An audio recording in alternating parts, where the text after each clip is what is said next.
வில்லன்களை இன்னமும் பைத்தியக்காரனவே நினைச்சிட்டு இருக்காங்களா திமுக காரங்க எல்லாருமே?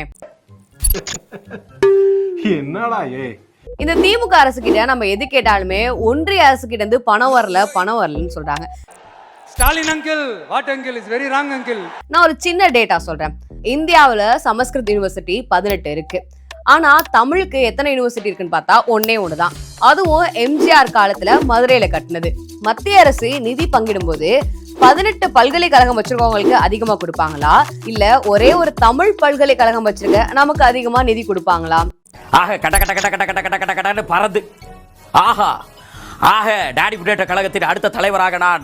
ஊருக்கு ஊரு தெருவுக்கு தெரு தன்னோட அப்பா பேரை வளர்க்கணும் அப்படின்றதுக்காக கலைஞர் பேருந்து நிலையம், கலைஞர் நூலகம்னு வச்சுக்கிட்டு இருக்காங்க.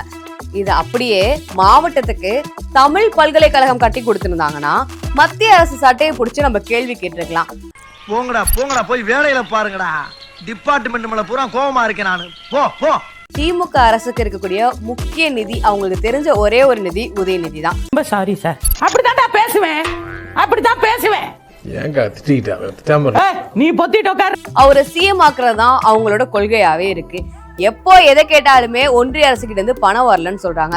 ஆனா அது பின்னாடி கொஞ்சம் ஆராய்ஞ்சு பார்த்தோம்னா அதுல இந்த திராவிட மாடலோட ஊழலும் இருக்கு, ஒரு சில விளம்பரங்களும் இருக்கு. மத்திய அரசு நிதி கொடுக்கல, மத்திய அரசு நம்ம நாட்டுக்கு எதுவுமே செய்யல அப்படின்னு விளம்பரம் படுத்திக்கிட்டு இருக்காங்களே, அதுக்கு பின்னணியில இருக்கிறதுமே இந்த திமுக காரங்க தான். சோ கொஞ்சம் புரிஞ்சுக்கோங்க.